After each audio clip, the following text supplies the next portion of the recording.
Gaza. Ce nom, vous l'entendez tous les jours depuis des années, dans les journaux, dans les réseaux sociaux, dans les conversations.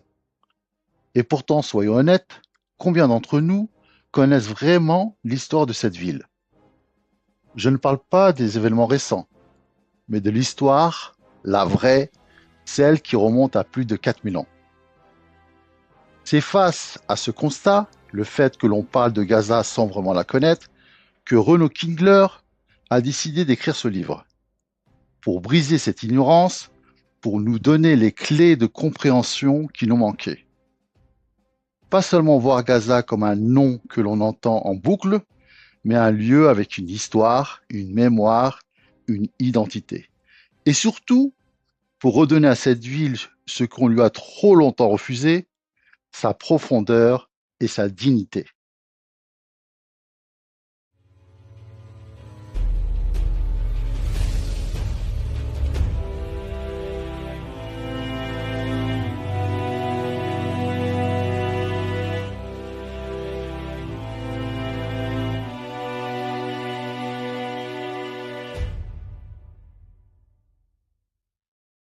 Bonjour à toutes et à tous et bienvenue sur Marque-Page, la chaîne où les livres, c'est pas juste du divertissement.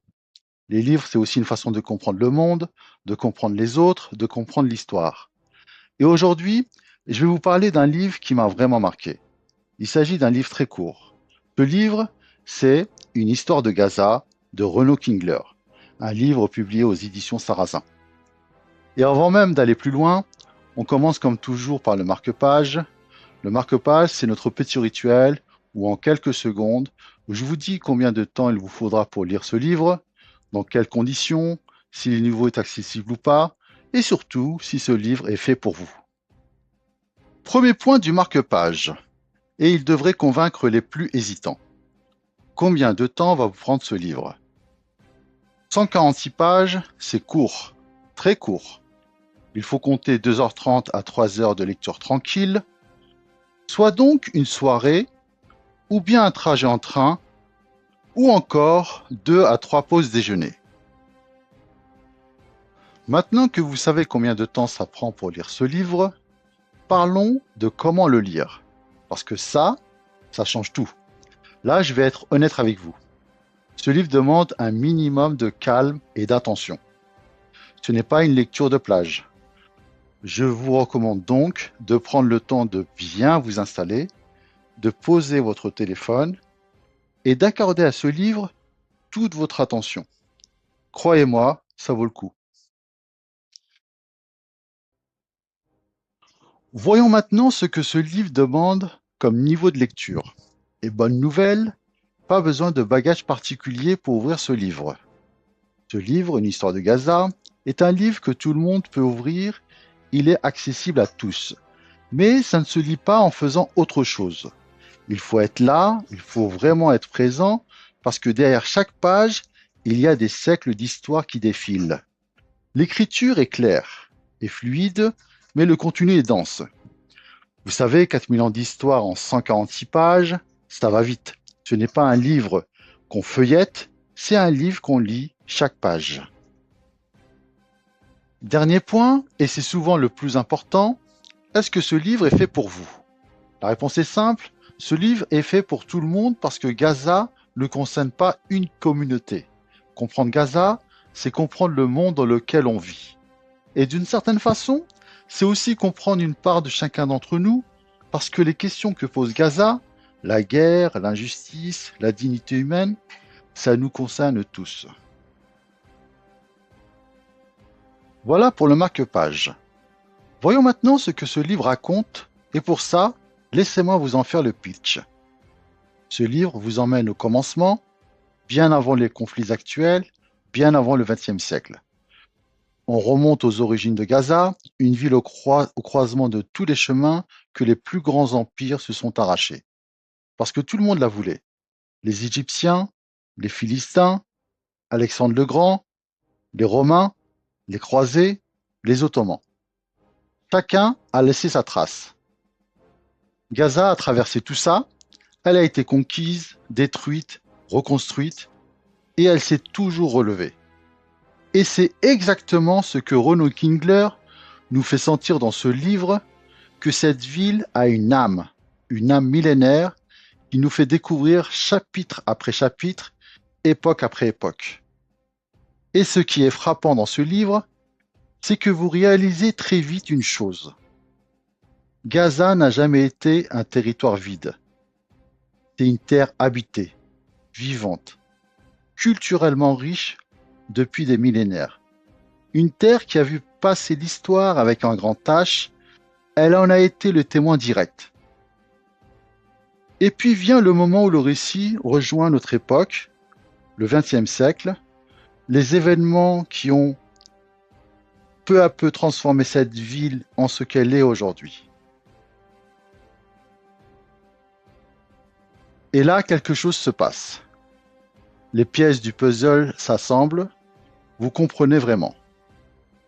Parce que pour la première fois, vous avez le contexte, vous savez d'où vient cette ville, ce qu'elle a traversé.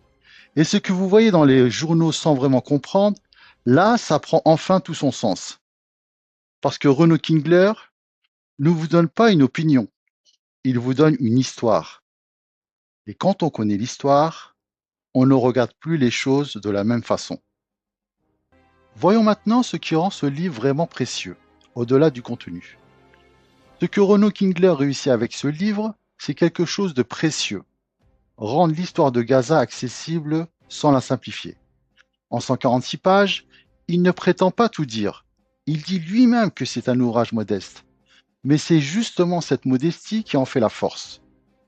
Il ne s'adresse pas aux experts, il s'adresse à vous, à moi, à tous ceux qui ont entendu le nom de Gaza des milliers de fois sans vraiment connaître son histoire.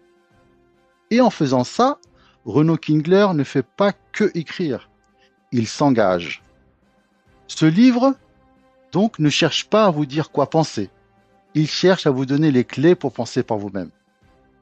Et dans le monde dans lequel on vit aujourd'hui, où tout va trop vite, où les images s'enchaînent, où les opinions remplacent les faits, ce genre de livre est presque devenu un acte de résistance. Abordons maintenant la façon dont ce livre est écrit. Dans ce livre, Renaud Kingler écrit de façon directe, claire, sans fioriture. Il écrit comme quelqu'un qui veut être compris. Les chapitres sont courts, les transitions sont fluides. On avance dans l'histoire, dans le temps, comme on tourne les pages, naturellement, sans effort. C'est donc un livre humble dans sa forme, mais immense dans ce qu'il apporte. Place maintenant au coup de cœur de marque-page avec 3 critères: le dépaysement, la profondeur, l'émotion, chacun noté sur 5. Pour le dépaysement, je mets 4 sur 5 parce que ce livre vous transporte, pas vers un pays exotique, mais à travers 4000 ans d'histoire. Pour la profondeur, 5 sur 5 parce que ce livre va au fond des choses, il ne se contente pas de raconter les événements, il vous explique pourquoi ils se sont produits et comment ils s'enchaînent. Et pour l'émotion, 5 sur 5, parce qu'il est impossible de rester indifférent face à ce que ce livre raconte. Voilà, c'était Marque-Page et une histoire de Gaza de Renaud Kingler. On arrive à la fin de cette vidéo. J'espère que cette vidéo vous a plu et surtout, j'espère que cette vidéo vous a donné envie d'ouvrir ce livre. En tout cas, je vous encourage vraiment à le lire parce que Gaza mérite d'être connu au-delà des titres de journaux. J'ai une question, même deux. Est-ce que vous avez déjà lu ce livre? Et est-ce que ce genre de vidéo sur des livres ancrés dans l'actualité, c'est quelque chose que vous voulez voir plus souvent sur Marque-Page? Dites-le moi en commentaire. Et pour finir, si cette vidéo vous a plu, pensez à vous abonner à Marque-Page. Chaque semaine, on se retrouve autour d'un nouveau livre. À très vite.